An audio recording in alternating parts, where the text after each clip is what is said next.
to our country, Kenya, and to our capital city of Nairobi. We are very hospitable people who take our moral and cultural duty of welcoming our visitors very, very seriously. Besides, this country hosts archaeological sites that have been acclaimed globally as the cradle of humankind. So every visitor who comes to Kenya from everywhere, Europe, America, Asia, the rest of this continent, when they come to Kenya, they are coming home. So welcome home. And this is why we have been championing the elimination of national boundaries as barriers to integration and greater engagement between people, enterprises, and advocating for open skies throughout Africa and implementing a visa-free policy to make our brothers and sisters throughout the world to feel at home here in Kenya. Additionally, Kenya is a delightful tourist attraction in every aspect. Even this city has its own share of magical experiences, including a very close canopy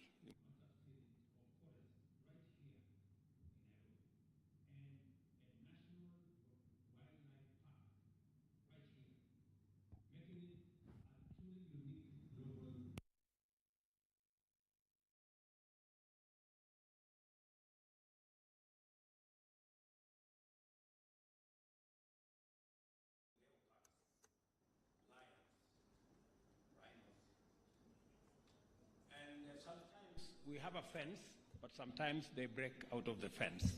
So when you do your morning walk, you might find a lion. Please be careful. They are not tamed. They are wild. And I hope you will find time to enjoy magical Kenya in her full splendor. Karibuni sana, Kenya. Thank you very much, Brother Francis Atwoli, for your invitation and for your many kind words. It is indeed true that I have been available and ready to participate in matters pertaining to Kenyan workers, and I've honored your invitations to be with you at important events. But remember, Francis, you didn't say everything. Maybe I will add on that too. You remember we had a conversation when I came and I explained, I took time to explain to you and the leadership of our Kenyan workers that you not only represent the people who are working, but you also represent the jobless. Otherwise, the people who don't have jobs will have nobody to represent them. And I explained to you that I am going to work on a program to have more people, to have jobs, so that you have a bigger number to represent.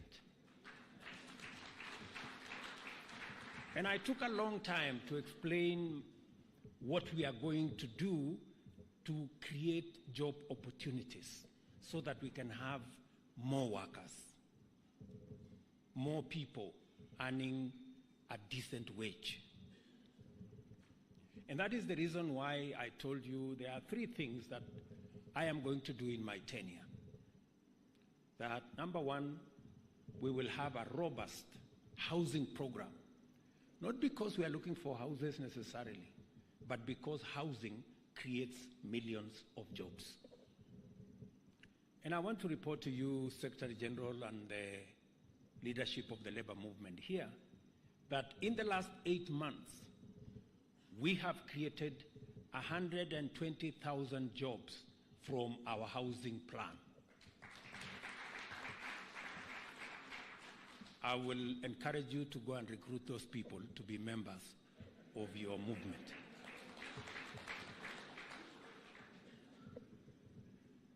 Number two, we are also going to create more jobs around the digital space, the technology space, as I talk to you, Parliament today is passing the NGCDF bill that will create opportunity for ICT hubs in every ward in Kenya, because we are seeking to create digital jobs in every village in Kenya. Again, so that we can have more members of this movement. And number three, I was having a conversation with the Director General, and he was explaining to me how he found a conversation in Berlin about Kenya's engagement with the German government on bilateral labor agreement that will facilitate more Kenyans to work in Germany as we work on our bilateral labor agreements, so that we can make the labor or migrant workers not a problem but a solution. So again, we are working in that space to increase the number of people, whether they are working locally, whether they are working in foreign, and whether they are working in remote locations. The whole concept is to create more workers, so that because Kenya is a country of workers. So that commitment I have made, and as I told you, I have kept that commitment. We now have 120,000, and my plan is that by 2027, you will have 500,000 people working. That is the plan. I know the court have said we should go and readjust the law to make it aligned appropriately. That we are going to do, so that the 120,000 people can become 200,000 and can become 500,000 in the next 5 years. Because if we don't engage these people in productive work, they will become a very big challenge to all of us. The young people out there, unless we create real opportunities. And you know, we used to talk about we're going to grow the economy and the economy is going to create jobs. It's now beyond that. We have to be deliberate. We have to be intentional about where we are going to create those jobs. Number two, you remember we had a conversation and you guys told me about old age poverty. And you gave me very stark and serious statistics. You told me how Kenya is not doing well. About, I think we are number 90 something. Uko karibu na mwisho. Yeah? And I promise you that we are going to work together. And I must also commend Francis Atwoli, that even though we were on different sides of the political divide, but when there was time to put the country ahead of personal interest, he did that. Because we were in court, and I must commend also Jacqueline, we were in court, all of us, arguing about should we continue paying 200 shillings as our contribution to our social, our NSSF. And it wasn't make sense. It wasn't making sense. So finally, we've all agreed that we need a percentage of our salary. The good news, my good brother Atwoli and the COTU movement and my good sister Jacqueline, is that today we have increased by about 450% our contribution to Social Security. In fact, we are going to double the money that we are saving at NSSF in the next 4.5 years. We will have doubled the money we have collected for 60 years. We are going to double it in just 4.5 years. That is how transformative things become when leaders work together. And that is why I believe in tripartism. It works best when employers, when workers and when governments work together. I was very pleased to meet Luca earlier. Luca Triangle. Sorry, I gave you the other name. And I was fascinated by his name until he came to talk here, and his first point was about people striking. So I started to wonder, has this man come to organize a strike in Nairobi? But Atwoli told me, no, he's just talking about the principle. So I said, okay. But let me say, Luca, you are welcome to Kenya, and your name is very fascinating. The reason for this is that our governing mandate, which is based on the bottom-up economic transformation agenda, identifies the radical enhancement of productivity of labor as the engine for our nation's economic takeoff. The best way to stimulate economic vigor, increase incomes, enhance savings, and promote investment is by focusing on men and women who work. The only way to reduce poverty and inequality is by attending to workers and their well-being.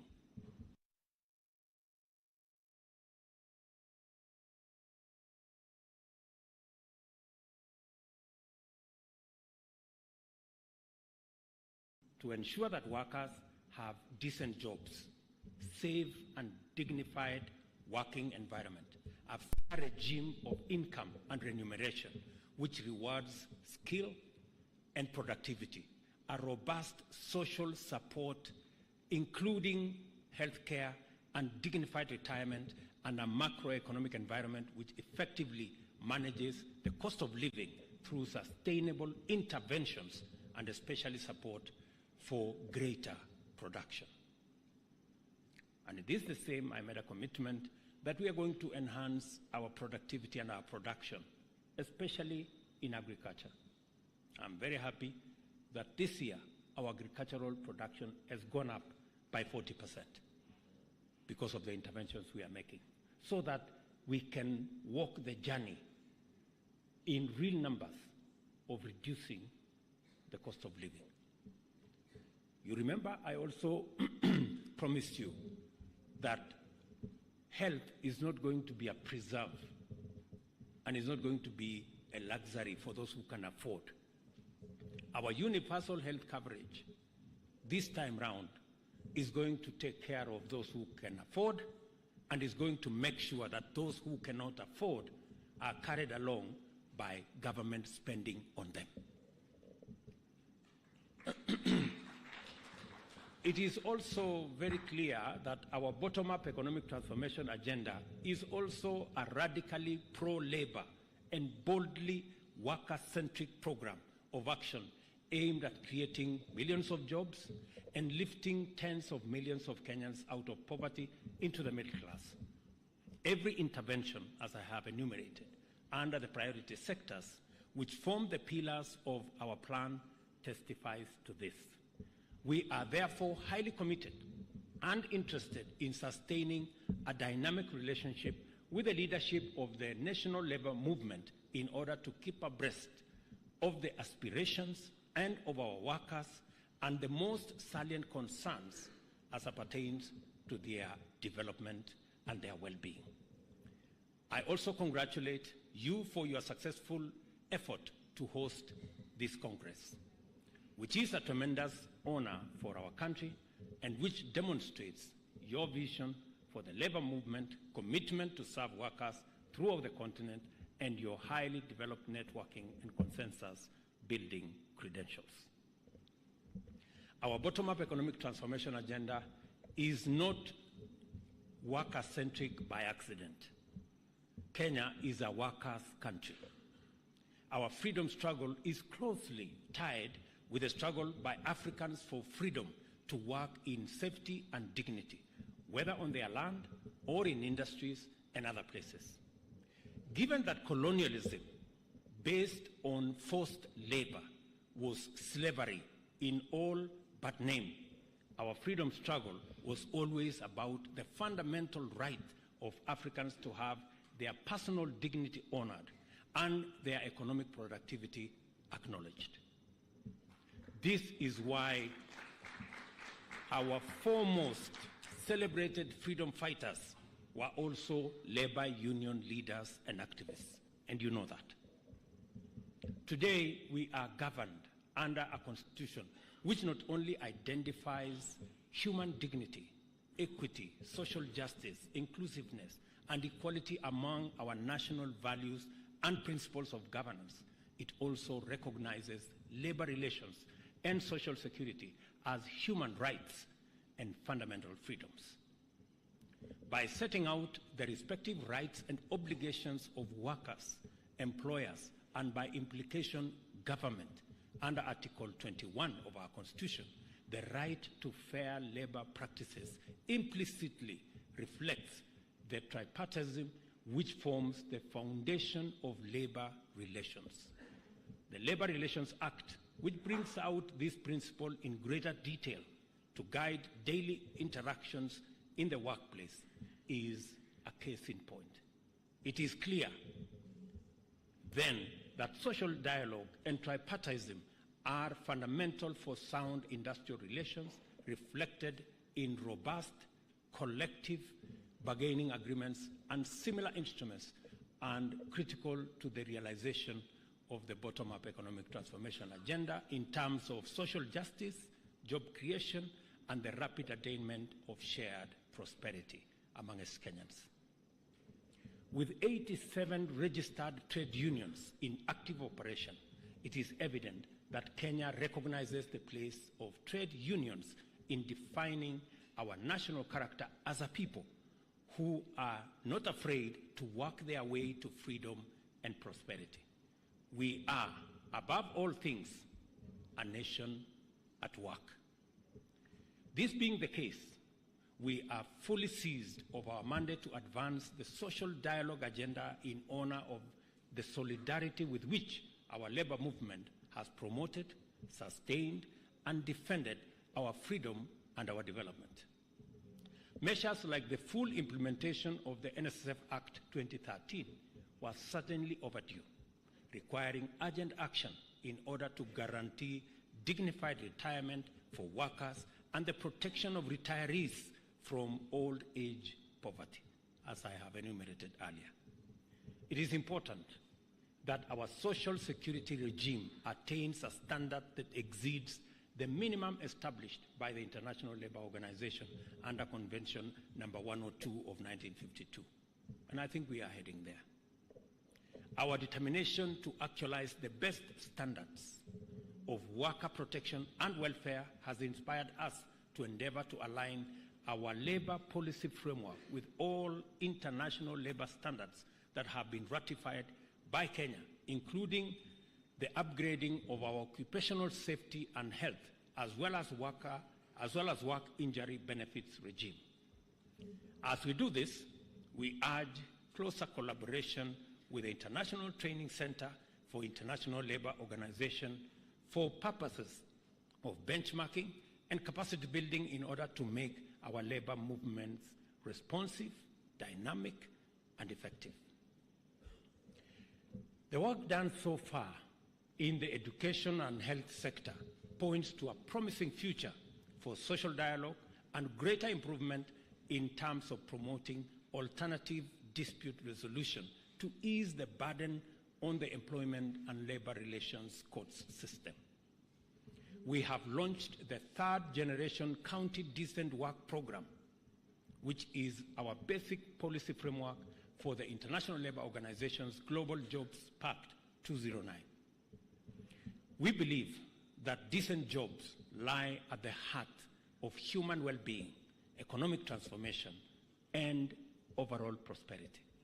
It is logical, therefore, that this program drives social dialogue to promote the actualization of our bottom-up economic transformation agenda.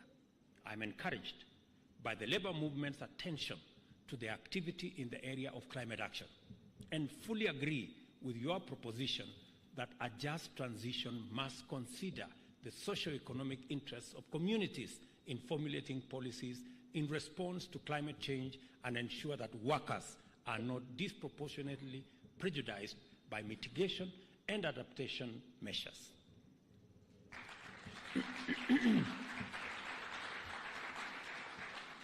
In other words, sustainability and social justice must go together. Otherwise, we will leave other people behind. As a gathering of the Pan-African Trade Union leadership, I am confident that you are also in touch with the seismic movement of the African Continental Free Trade Area, that you are taking a role in making sure that this unprecedented free trade area delivers its promise of a better future for workers, and does so in full. As you do this, emphasize the necessity of free movement throughout our continent and the need to collaborate in transforming Africa under ACFTA into a vast territory of opportunity, and to facilitate labor migration to connect knowledge and skills with these opportunities and others everywhere, including abroad. Let me say this: we've been pushing as leaders in this continent that it doesn't make sense for us to erect barriers and create unnecessary roadblocks of movement of people, of movement of goods, ideas, services around our continent. The people who taught us about visas, they themselves have abandoned visas. If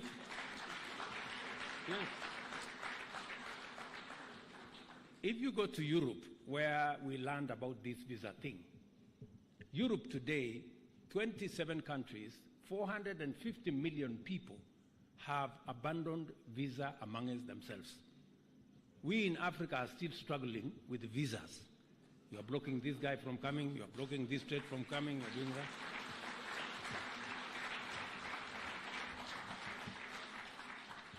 Now, if those who taught us to erect barriers and create hurdles and have visas have abandoned it, what business do we have continuing to have this visa business? And that is why,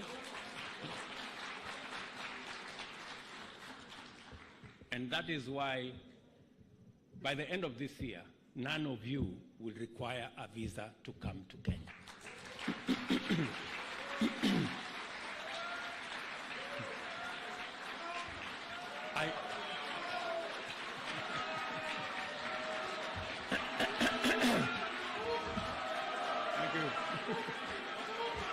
Thank you. I know very well from my interactions with you that you are highly interested in the various unfolding scenarios in terms of technological advancement and how they affect the future of work.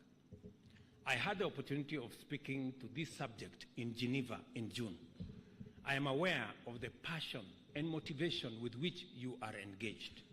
We are interested in your input insofar as technological changes, the expanding informal sectors, changing methods and structures of work methods, demographic change in the world of work, and finally, climate change. We are in an era defined by constant change, and it is our duty to keep up with it.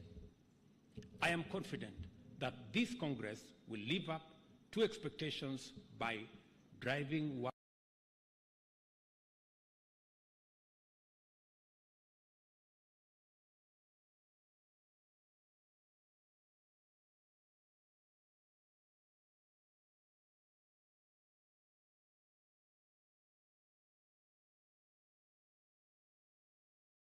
agenda to the center of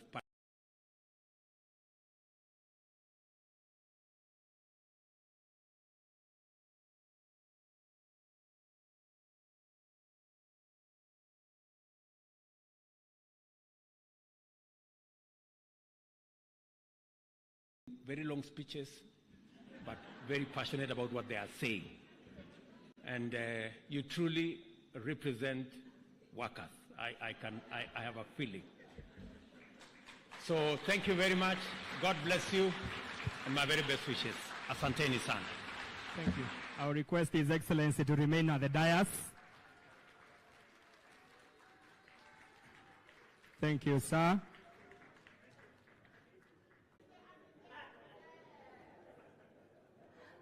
I will invite His Excellency at the dais. Your Excellency, sir. May we be seated kindly? Your Excellency, kindly join me. Waziri. On stage, Mr. Twali, the Secretary General, the DG ILO, also to come on stage. Mr. Modi, Giro, Luke Triangle, and Mr. Kwasi. We'll have one photo, and then as we are taking the photo, we'll organize for the awards, and I will invite Mr. Kwasi, who will be doing the lists. But for now, a photo first.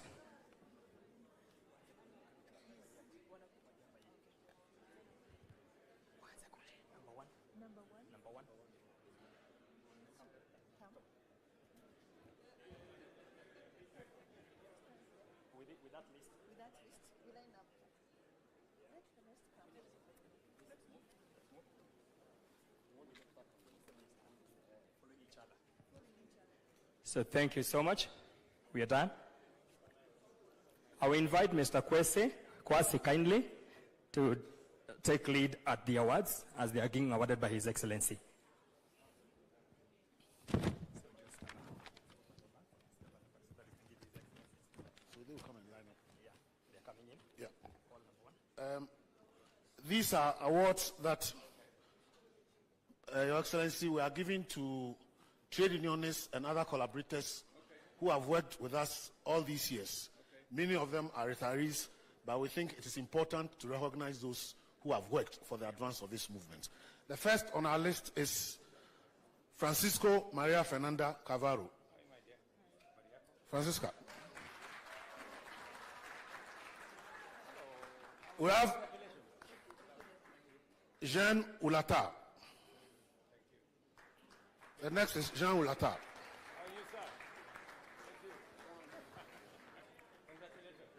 We have Zunon Emmanuel from Benin as the next one. How are you? Thank you. Congratulations, my friend. My very best wishes. Pascal Todjinou.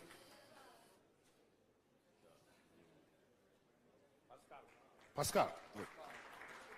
Congratulations. Merci beaucoup. Thank you.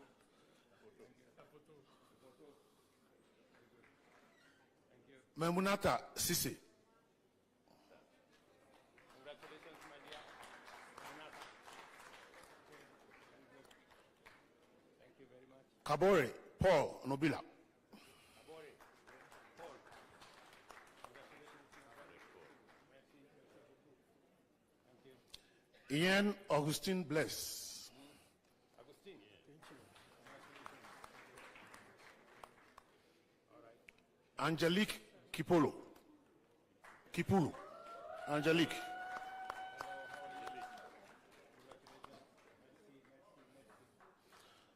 And Hamarazi Kunia. Félicitations.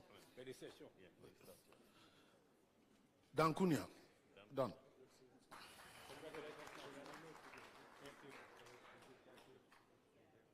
Then we have Sako Mamadou.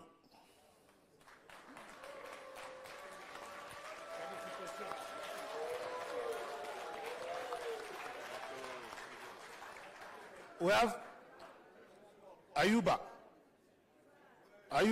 Waba.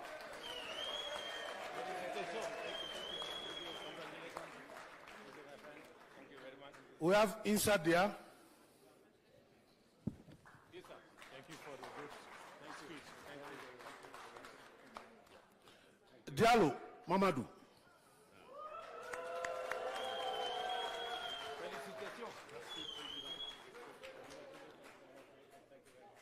Becky Zakaria Shali.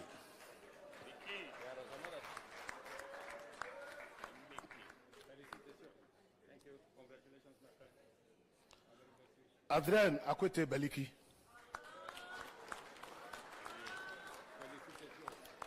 We have Muneko Austin.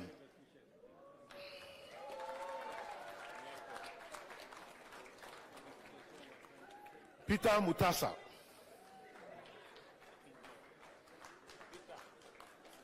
We have Peter Johnson. Peter Johnson. I know I speak correct.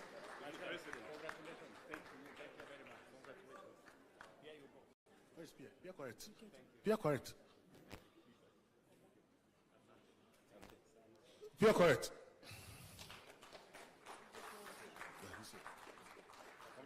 No, that's the last one. Thank you so much, Your Excellency. Our request now, we'll have a photo with the entire team of the awardees. I will invite them once again on stage as they display their award. Welcome, Your Excellency. Let's appreciate the awardees for the good job they've been doing.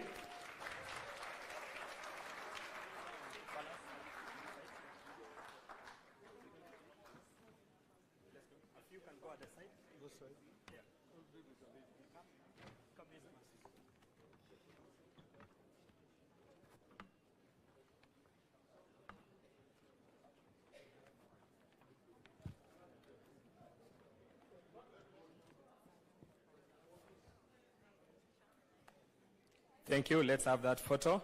And after the photo, I invite the awardees to take their seat as we finish with the anthem.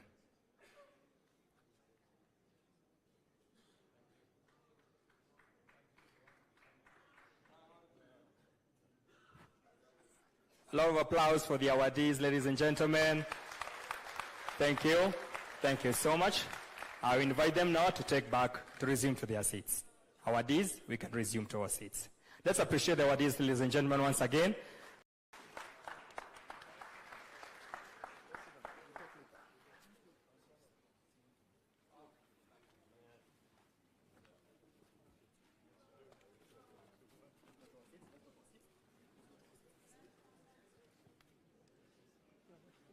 Let's move. No.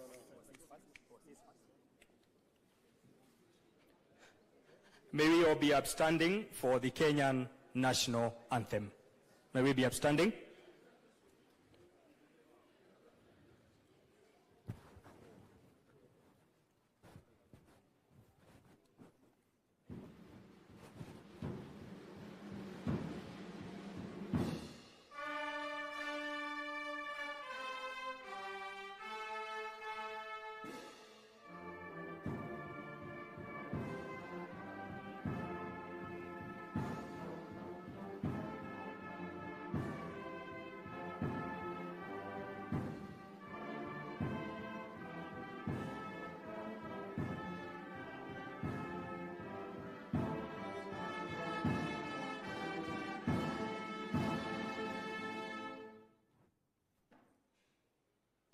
We've come to the end of our program. Thank you so much, Your Excellency. We remain calm as His Excellency takes his leave.